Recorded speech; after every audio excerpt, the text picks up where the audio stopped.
All right, looks like we're live.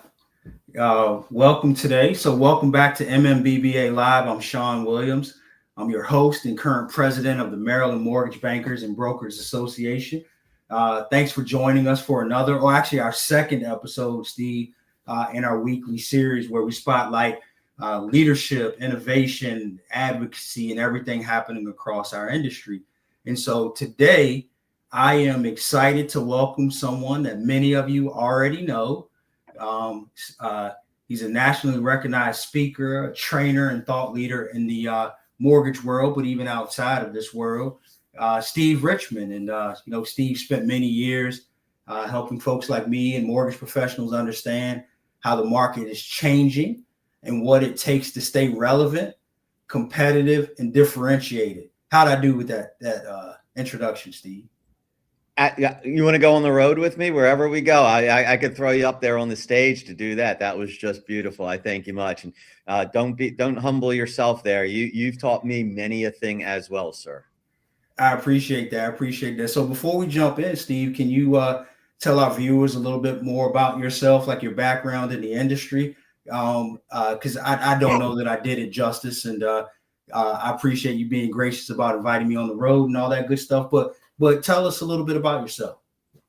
I am Steve Richmond. I've been in this mortgage business since the 1900s. Check out the haircut. There you go. All right. I was doing loans. We had a conversation yesterday with a woman. We were talking about how we used to get credit. We were doing business before credit reports. There was a FICO score. There was no.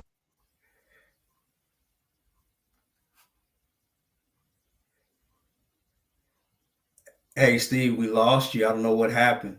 I don't know if you can hear me still. Yep.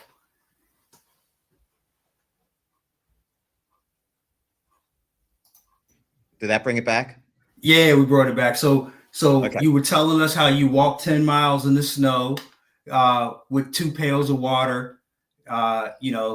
You were We didn't telling have us all FICO that. scores back then.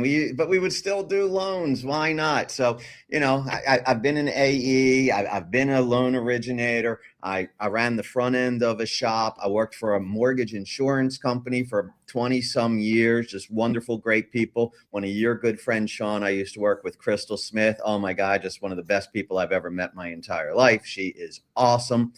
And then a couple of years, and I was doing a lot of speaking, a lot of training, that kind of thing. And then a couple of years ago, I decided, you know what? Time to start doing this on my own. So I went out on my own, and here I am having a conversation with you.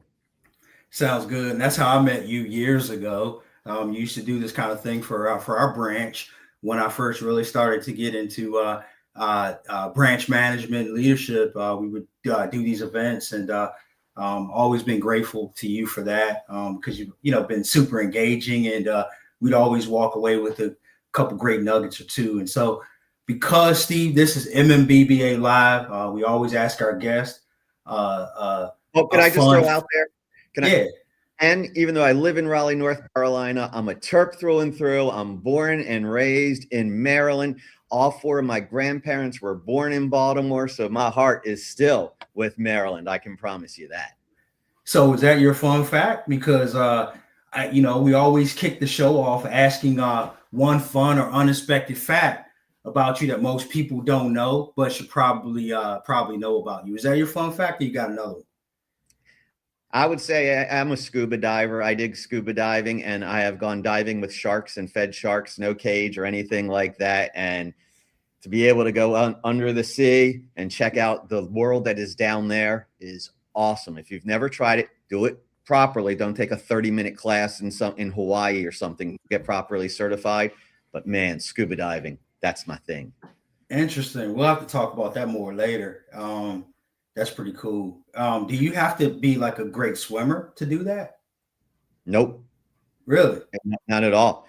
Because you're really, especially if you're doing a drift dive, you're letting the current take you. So it's how much you can still your body and maintain your buoyancy and your breath. The swimming is a very small part of it. You need it if all of a sudden you're going against a very strong current, but you got flippers and everything. So it carries you out. No problem.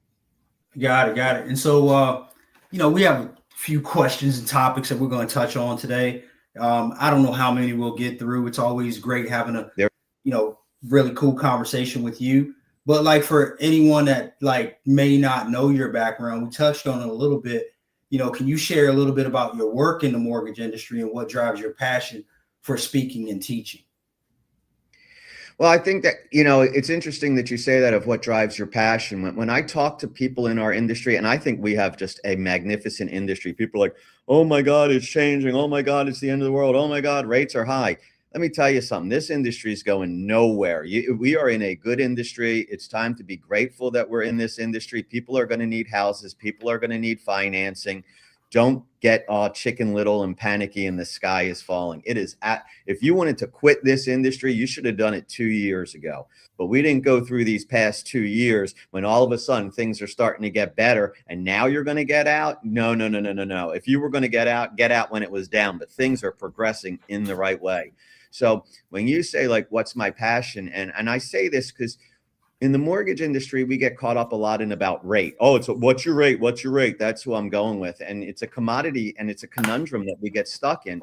And to uncommoditize ourselves, see, and Mark Cuban says this, he says, don't follow your passion, follow where you can make your money and then apply your passion to that.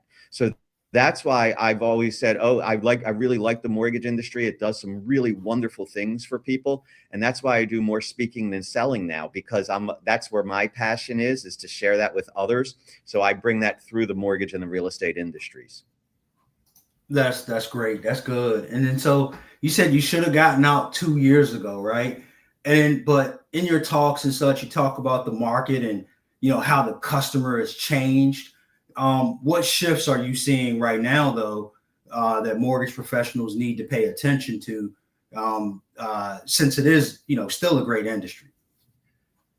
Well, if you're not paying attention to AI, I mean, it's amazing to me how many people say, I don't know how to spell AI. Come on. I mean, that's sort of like where we're going. You got to figure this AI thing out.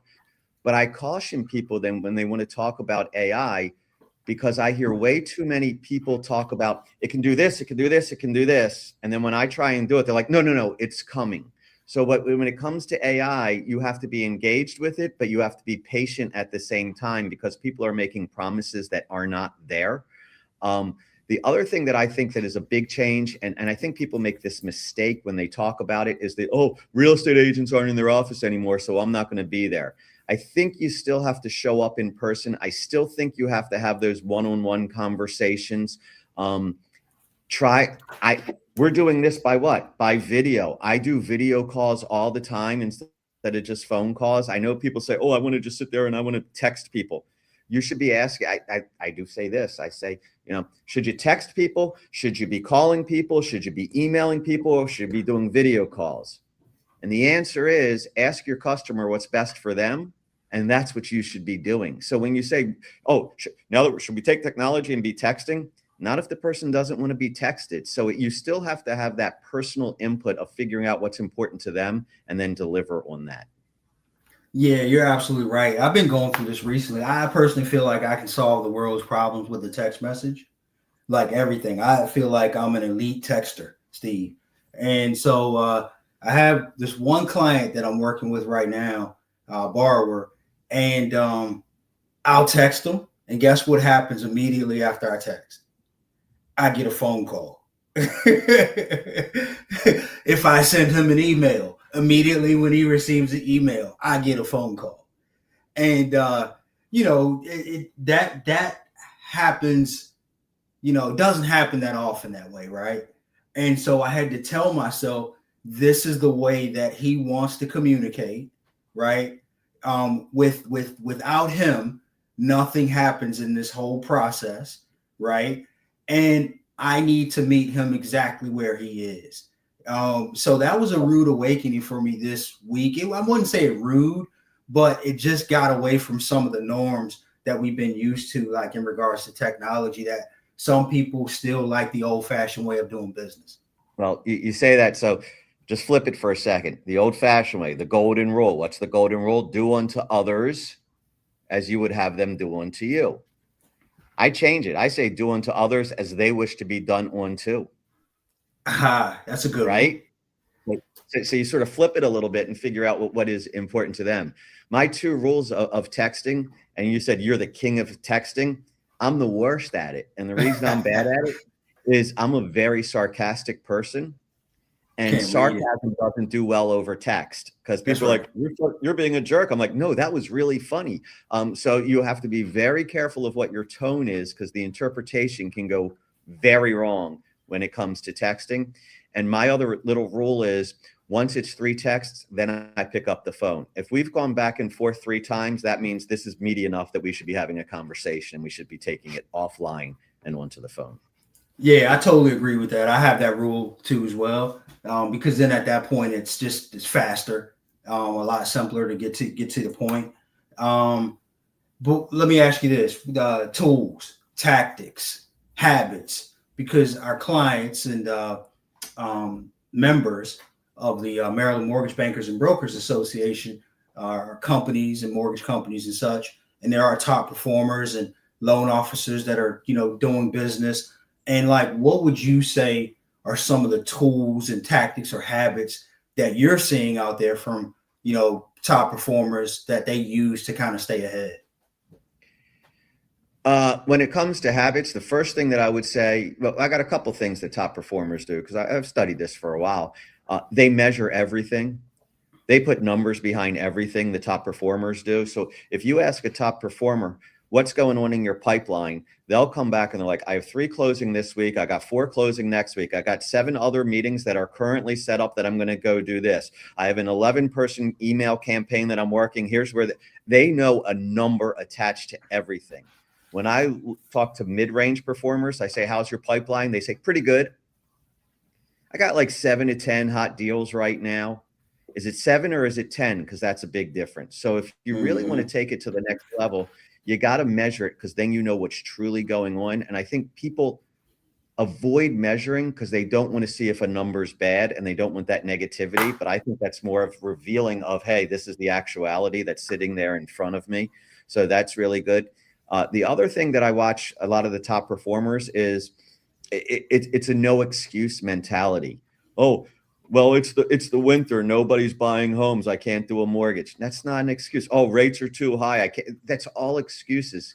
I tease sometimes and I'll say, hey, what do you think about the economy? Are we in a recession or not in a recession? And my answer is, who cares? Go out and do more loans, right? I mean, you can't just wait for something else to make it done. It's a very much a no excuse mentality. And the other one that I like to say is stop shoulding all over yourself. Now, make sure we heard that properly. Stop shoulding all over yourself. What top performers are is they don't should all over themselves. It's back to this excuse concept. I hear a lot of people say, well, rates should do this. Affordability should do that. My company should have a program. AI should be, the government should do this. Stop telling me what should be and start dealing with the way that it is. And the top performers, they're present and they're practical in what's truly going on around them instead of saying, I'm just holding on and I'm wishing like it used to be. Got it. So speaking of should we be, obviously we should be adapting, right? How, and we should be. And what about differentiating ourselves though? Like, should we be differentiating? I think that goes back to a lot of people, they do, and I know you know this, Sean, because I think I've done this with you probably 10 years ago, but a SWOT analysis, right? Yes, yes. You know what that SWOT, if you don't know what SWOT is, it's SWOT. S, what are your strengths? W, what are your weaknesses? O, where do you see opportunities? T, where do you see threats?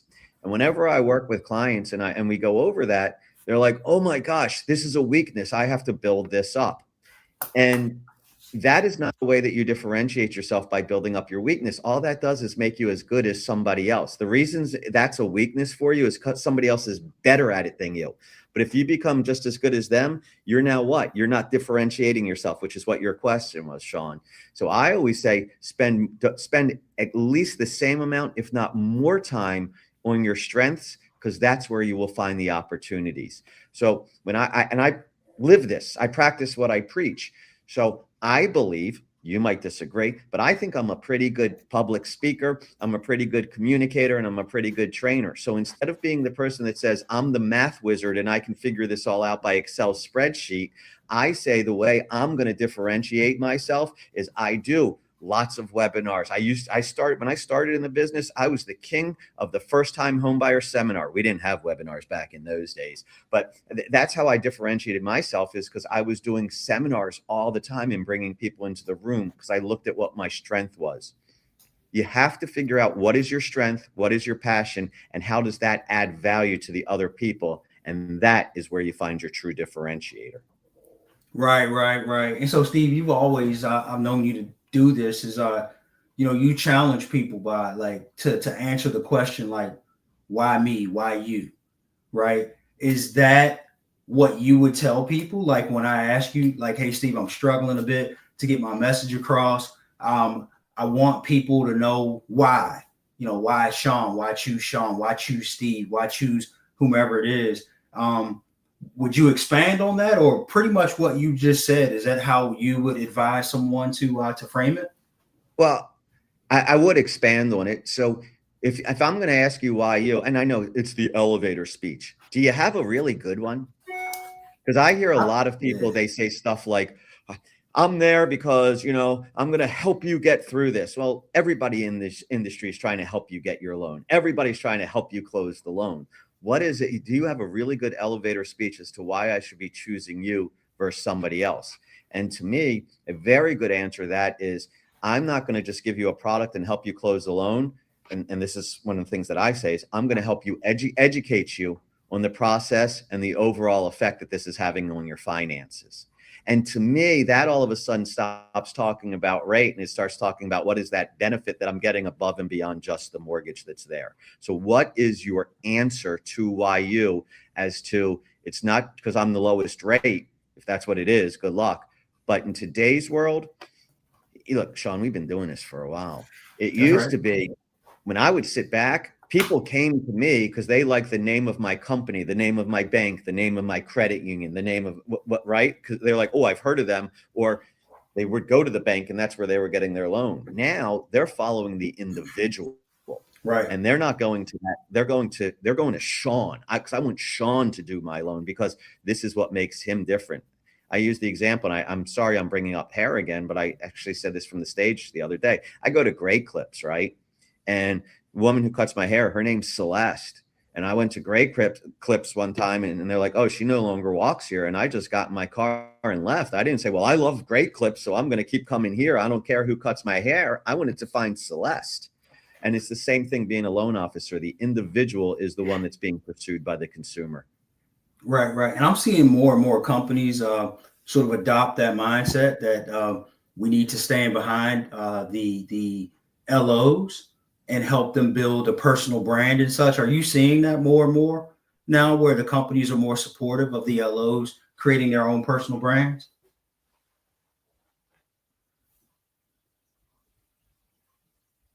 Steve, we kind of lost you there. Did you hear me?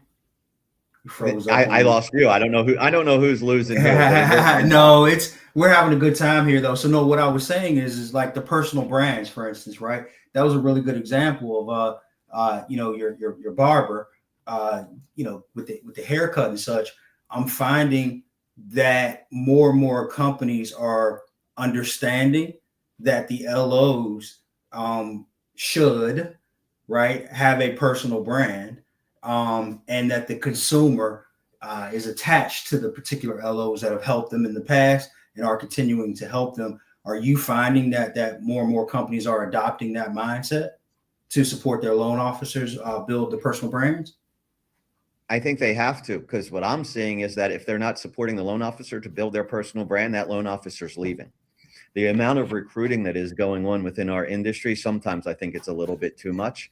But if I'm not getting the support from the home office, knowing that this is my brand, I'm watching those people walk away. Give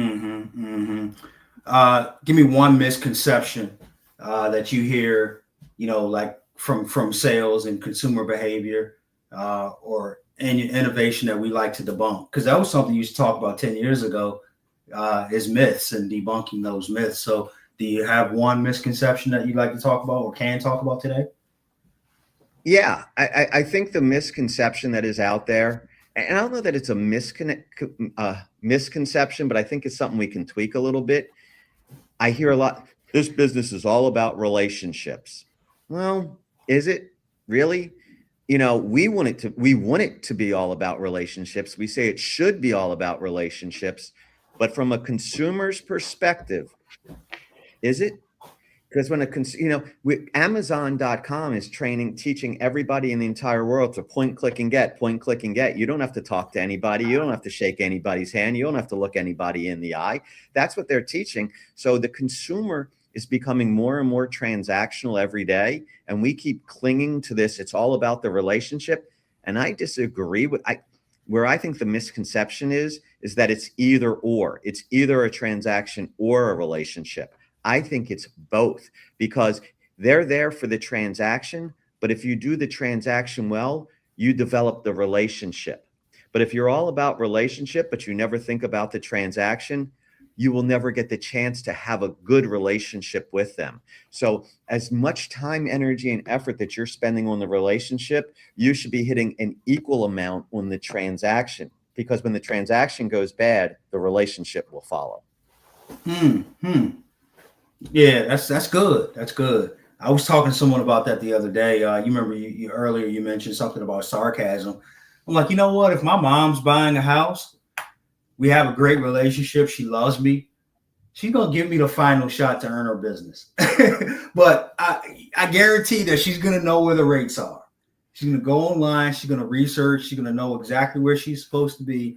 Well, Sean, I was searching online and I saw this company's offering this particular rate. What do you think about it?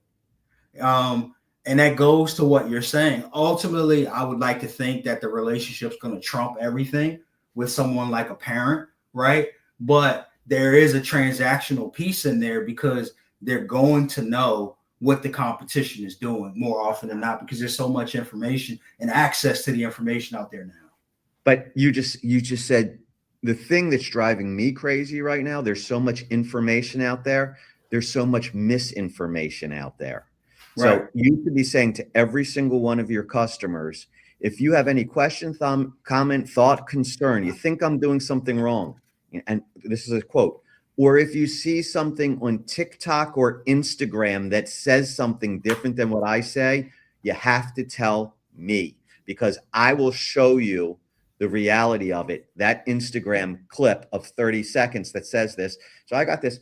My son got married in September, and she's a beautiful, wonderful, amazing young woman. I love her. I don't call her my daughter-in-law. I feel like I have another daughter. I mean, she is awesome. But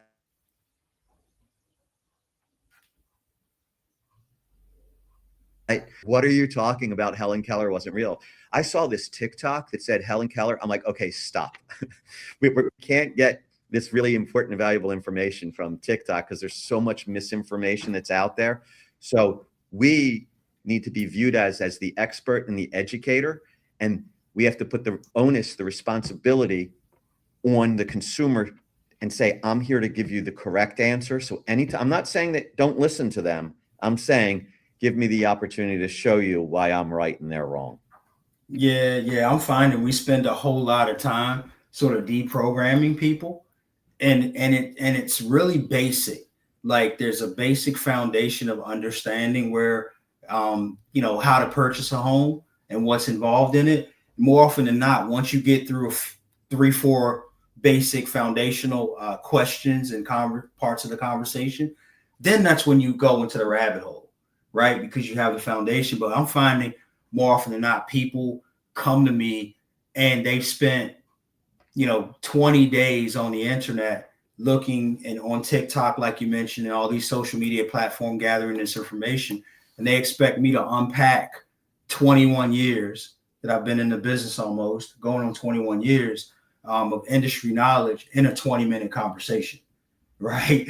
And I'm finding that like tons of people are getting some misinformation. And so, a lot of the value proposition, at least some of the people that are in my circles, is like, we want to help you understand exactly what you're getting yourself into.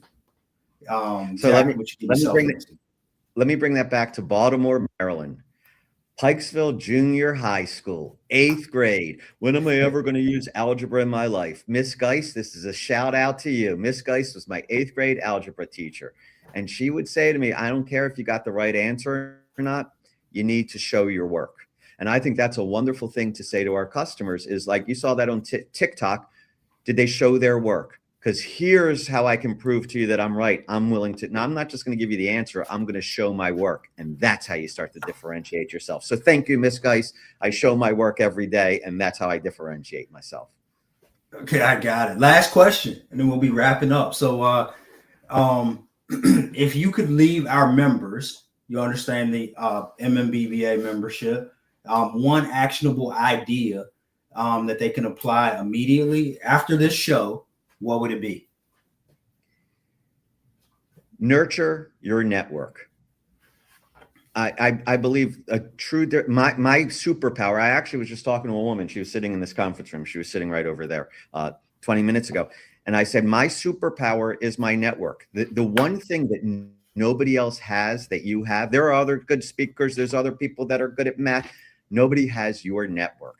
So the network is just so critical because we always think it's that one-on-one relationship. But what ends up happening is when you have a good, strong one-on-one, it's exactly what happened with you and me, Sean. How did we end up in the network? Through Crystal. See, I had a good relationship with Crystal Smith, and then she introduced me to you.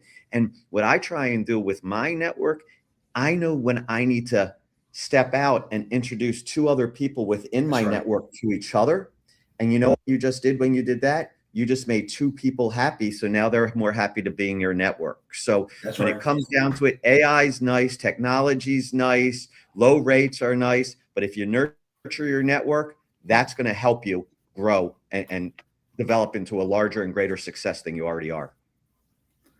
I just thought about something. That's great. Good network. For sure. Nurture your network. But speaking of network, tell us why you love our crab feast so much. Because there's a network there, right? But and it's funny because that was one of the things we just talked about. You want to come to our crab feast. Why do you love our crab feast? I'm coming. Well, number one, when I do my really bad thing, Sean, and then I get put in jail and I'm on death row and they say, what's your last meal? Yeah. Maryland steamed crabs, baby. Because one, I can eat them all day long. But it's funny that you say that. People they say, oh, I mean, I'm an older guy, right? I've been married for 32 years. Amen. Hallelujah. God bless. Greatest woman in the world. She puts up with me. Thank you, Beth. Thank you, Beth. Every day. Thank you, Beth. But when people say, what do you think the best first date is?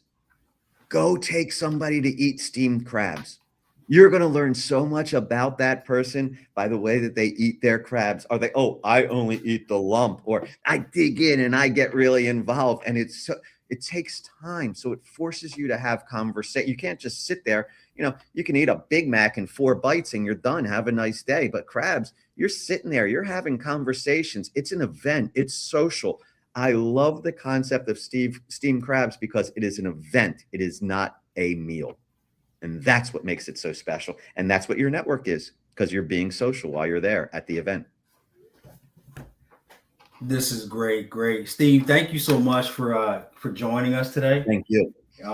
As I mentioned earlier, your insights and innovation, the customer behavior and everything is what separates great professionals from the rest. And so, to everyone watching, we hope that, this gave you some inspiration, gave you some practical ideas, because Steve actually, not only did he tell you what to do, he gave us some nuggets on actually how to go about doing it. And so take those back to your teams today. And if I may, Sean, and if you need if you want follow up or you got any questions, I'm really open to have a conversation with anybody. I want to grow my network. So I'm Steve Richmond, Richman. Join me on LinkedIn. I'm there. No problem. Just get Steve Richmond Mortgage or steverichmond.com. That's it. Come find me. I want to grow my network with anybody that's listening to this, because if I can help you, that helps me. So I would appreciate that. Thank you, Steve. So we're going to skip next week, March Madness, but we have a board meeting next week. And so on the 3rd Thursdays, we don't do the MMBBA Live, but we'll be back the following week. So just everyone, just pop into LinkedIn, watch the replay. We're also streaming this on YouTube and Facebook as well. And so, we'll get back to you in a couple weeks and inform you on, connections and get ahead of the curve with this stuff. And so thanks again for tuning in. Steve, if I can ask you to hang on for one quick second. But thanks again for tuning in. I'm Sean Williams, the MMBBA president. We'll see you in 2 weeks on MMBBA Live, and have a great rest of your week. Thanks again, Steve. Have a great day, everybody. Thank you.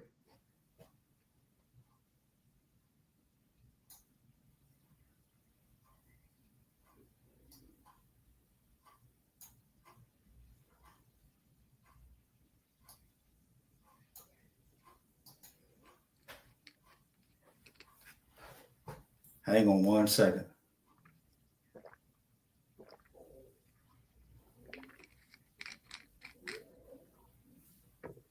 So I think we're still live. We'll stop the show.